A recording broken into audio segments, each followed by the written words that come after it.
He once said that I would be his last co-host. And I'm hoping that Mike will be my last co-host, as in, after this, we'll probably do something else. But I think for me, radio, I found my Romeo. Ladies and gentlemen, we are with the queen of radio herself, Cess Mutungi. I'm a big fan of yours. I know all your names, Cecilia. There's this other one that people don't say. Nairobi, whatever, whatever. Nairobi City Titty Committee. Say it. Don't be shy. Nairobi City Tiri Committee. Actually, it was a joke. Yeah, I just started it as a joke. And yeah, there it is. And I'm chair lady for life. We don't have elections, but we do allow members to join and leave freely. We have seen there are people like BN of Sauti Sol has started a Balmen association that is now transforming to a full association, like with rights, with meetings. Do you ever intend to take this Nairobi City Tiri committee to such a levels, or is just a fun thing? Breasts aren't like bald heads. So we'd like to wish BN all the best. But I think we're going to outlive the bald men. Thank you very much. Sis, your laughter and your voice has been gracing radio for years and years. This is stuff of the legendary. We have seen you evolve and keep maturing as a radio personality. And some time back you had said you'd quit radio. And as a big fan of yours, I saw you back on radio.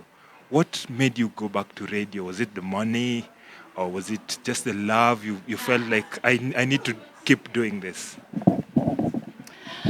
I think I went back because I hadn't achieved what I've achieved now. I still had one more thing on my bucket list. And right now I'm in the bucket, So once I've achieved it, then, yeah, I'll be able to have my wall of fame. I had to be number one at the number one station in Kenya. And at this time, I'd just like to say a very big thank you to my co-host, Mike Mundo. He's the one who selected me. He said I would like to work with Cess Mutungi. And that was a great honor for me. I never imagined I would work with Mike Mundo. I always wanted to. And the day I sat there, first day, first show, there are times I walk into work, like today, I still can't believe it's him that I work with. He's the one presenter I'd wanted to work with, and now I work with him, and now I'm with Classic 105. Now I'm at the top of my game. This is where I wanted to be, and I'd like to thank God for that. I'd like to thank everybody who's helped me get where I am, and to those who didn't help, yeah, to you too. Talking about your chemistry with Mike. I mean, this is made out of just another planet. You said Mike requested to have you as a co-host. Was it pre-planned for him or for you, or this is just gelled? I know you have gelled with other presenters before in your past employment. There's this chemistry you usually have with your co-hosts. It's all about laughing. It's all about fun. What makes you keep ticking? Is this planned, or you just when you turn up the fader, you do your thing? Chemistry is just that. It's chemistry. And if you don't have it, you can't have a good show. It's as simple as that. Mike and I had chemistry before when I was working at Smooth. So because we're all doing the same shift, would leave the shift at the same time, would hang out. I got to know him without the pressure of working with him at the same time. So I think that created a friendship between us. It created trust between us. It allowed us, without pressure, to enjoy a rapport, which I hadn't done before, because usually I'd be sitting there minding my own business. And then I'd be brought a co-host. But this time it was special. This time, yeah, I was just sitting there minding my own business at Smooth, and there was opportunity when Terry left. In my wildest dreams, I never imagined it would be me. But I'd like to thank God for that. And of course, Samoina, she's always looking out for me. But Mike is the one. He's the one I've waited for.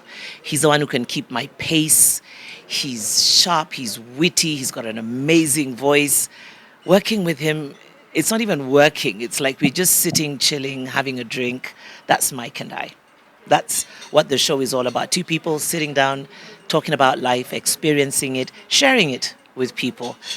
And he once said that I would be his last co host. And I'm hoping that Mike will be my last co host, as in, after this, we'll probably do something else. But I think for me, radio, I found my Romeo. Cess, you're one of the radio queens in Africa. What makes you stand out? What makes you unique? What makes you keep going? I think life, a lot of people on radio, they try too hard. They're trying too hard to be funny. They try too hard to be relevant. You need to just relax and flow. Radio is about life, everyday life, the people you meet, the things you do.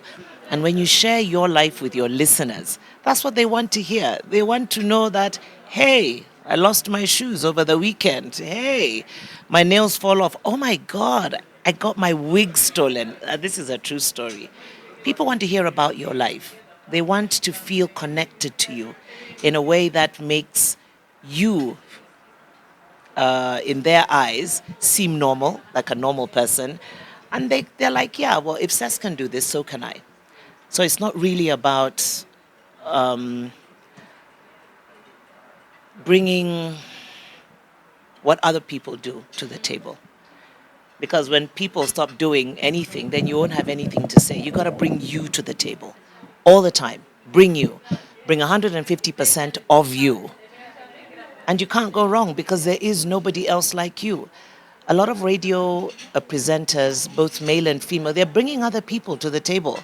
So when you listen to them, I'm wondering, so who's that? And then tomorrow there's somebody else. Consistency is important. So I draw my inspiration from my life, my family, my social life. And of course, God inspires me a lot of times. I'm very spiritual. But to be on radio and to be on radio this long, you have to be genuine. You can't pull. When I hear people say fake it till you make it, I know they're not going to make it. You can't fake it till you make it. You got to work it till you make it. You can't fake something. You can't fake you. So that's me. And there's a lot to me. And every day I wake up and there's something new. There has been debate online for the last few years that comedians are considered to be comedians are given chance maybe to be on radio compared to those who have graduated from universities. What is your take on that? Radio is a theater of the mind. What people hear is what they think. It's what they remember. Remember, they can't see you. So your voice, your storytelling ability, your ability to make them laugh, to make them sad, to make them come to a point, to make them go places and participate in things. Sometimes when you can make people laugh, it's easier to communicate with them. And when you're coming from a campus perspective or you want to be on radio, that's the most difficult bit because you'll get to a radio station and they'll be like, you need to sound like this. You need more this. You need to. It takes time to grow into being a brand on radio, like in anything else. So my advice to comedians, I think comedians are great, but comedians aren't radio. Comedians deserve their own platform. If they can come to radio and add some value, I think that's great. But for those who are competing against comedians and they believe if given an opportunity, they would do a better job, then tell them to do a better job. It's just that simple. And you got to get in there and you've got to go through the ranks. You're not going to get into radio and be number one day one. It's taken me 10 years to be the Cess Mutungi you see here. And this is not the way I started out. Not at all. You have to keep refining yourself. And I think the most important thing is speak the language fluently, whatever you decide. If it is Kikuyu, speak Kikuyu fluently. If it is English, speak it like the Queen. This whole thing of where people get on radio or on TV and they are shrubbing, they get everything wrong. And the word is not ambulance. It's ambulance, as in what? And it's not awards, it's awards. Small things like this set you apart. You've got to be well spoken in radio. Radio is about speaking. TV, you can look pretty. But radio, you've got to be eloquent. You've got to master your language. Swahili, Swahili. So I master my language, English. If I want Swahili, I do Swahili. If I want Kamba, I do Kamba. But if I feel there's a way I need to communicate and I can only do it in English, then I'm not going to try to do it in Swahili. Because when people don't understand you and they don't get you, then that's where you find there's a problem with a connect.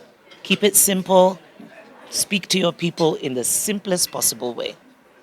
And if you can't pronounce a word, how about Google it - pronunciation? So for me, get it right, perfect yourself all the time. Continue perfecting yourself. Never think that if you've got just one listener or 10 listeners, that's too small. If you've got even one person listening to you, that's enough. Since you being in the game for the longest time, some of the top radios have been accused of scripting radio shows. Do you believe in that? Well, I think initially, I wouldn't say scripting as such, but they expect you to prepare for your show. But when they give you a script and ask you to follow it, that's how you kill the presenter. You kill the personality.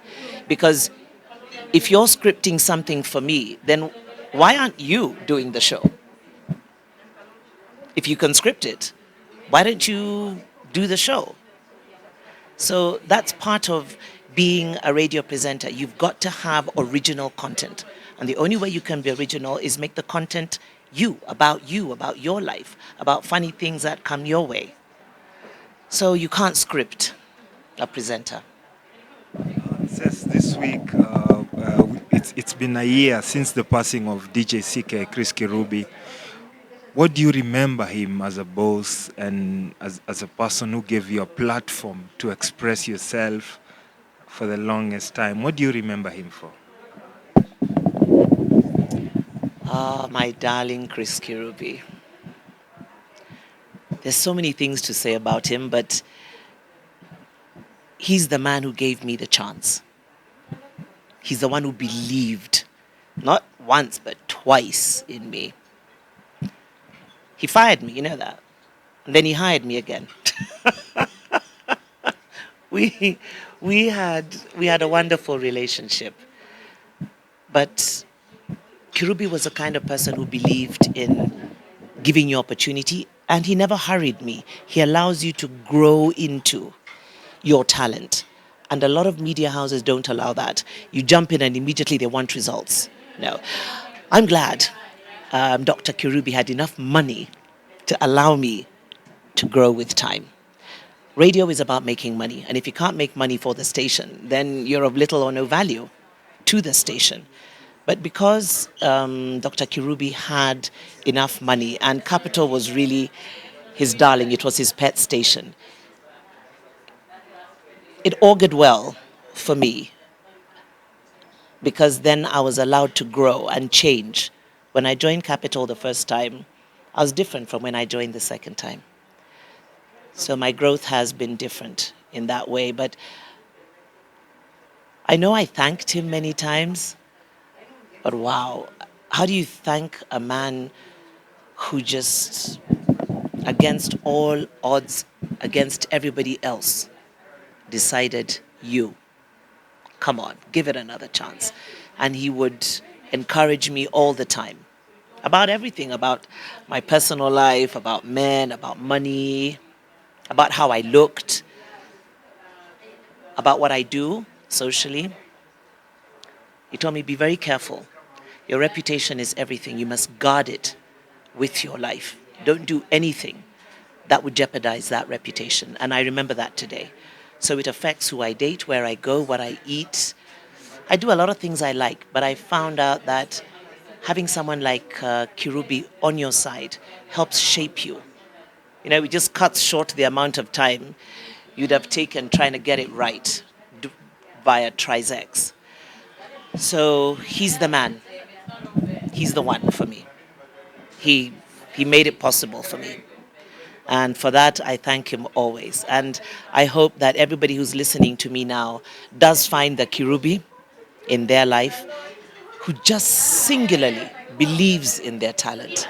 And regardless of what anyone else is saying, good or bad or ugly, they're like, come on, you got talent, just focus. That, that I wish for everybody. And when you're given opportunity, please don't expect to start at the top. Work at the bottom, suffer at the bottom, work all hours if you need to. Do it for free if you must. If you got talent, someone will hear you. Because I believe there's always somebody listening.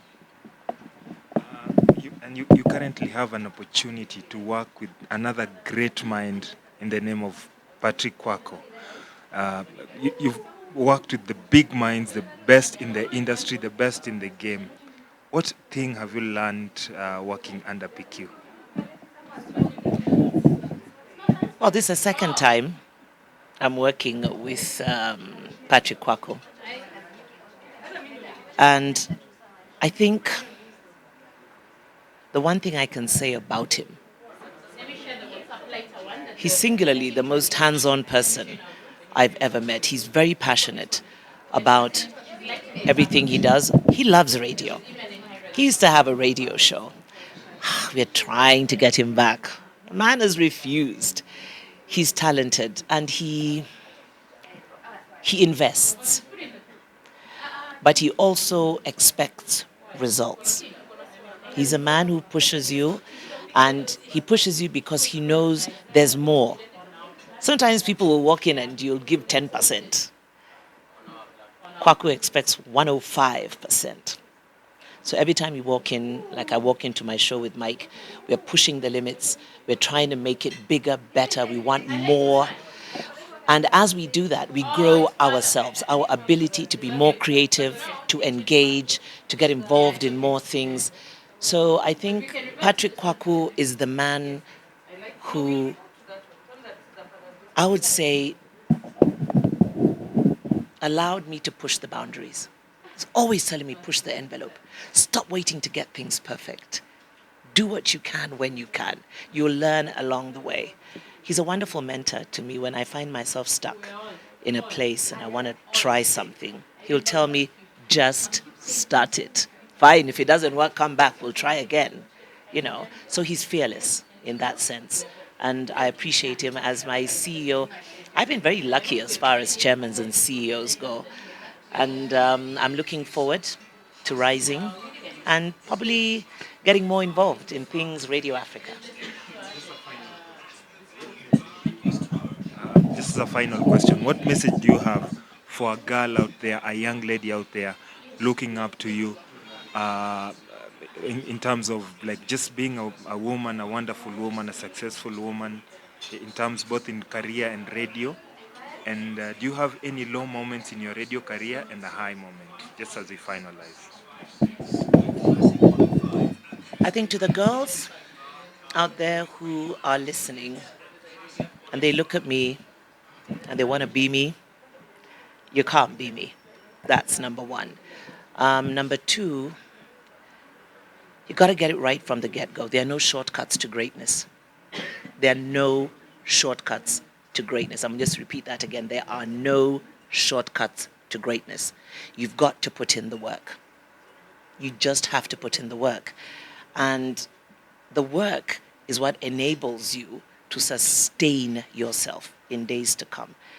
Because if today I decided, I want to be an astronaut, and I go to Elon Musk and I tell him, hey, what's up, Elon?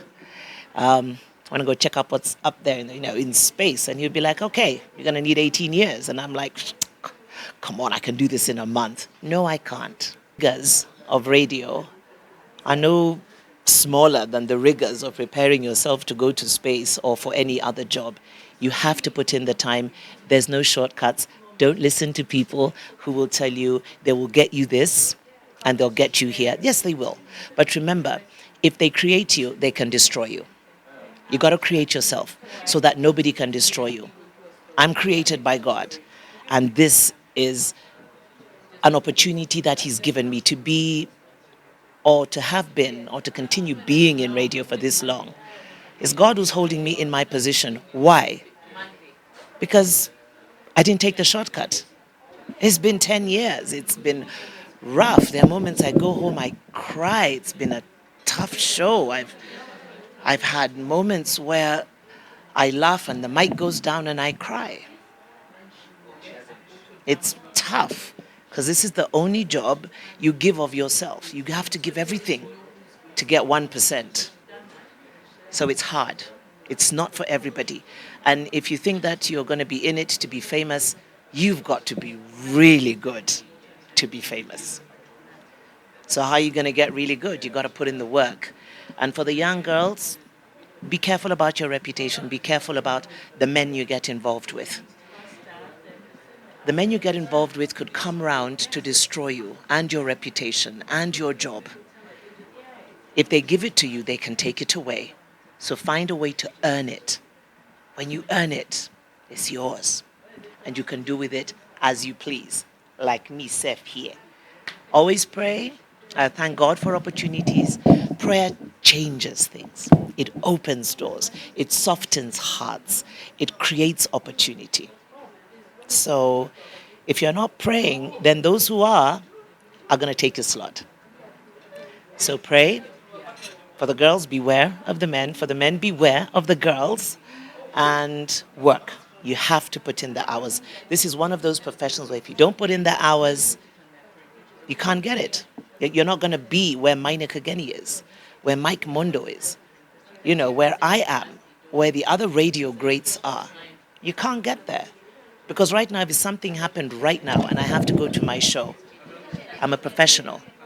I'll block out what I need to block out, do my show for 4 hours, and then collapse at the end of it. That's all training. So, wish you all the best. And remember, fame isn't everything. As you're being famous, try and enjoy yourself and get a life.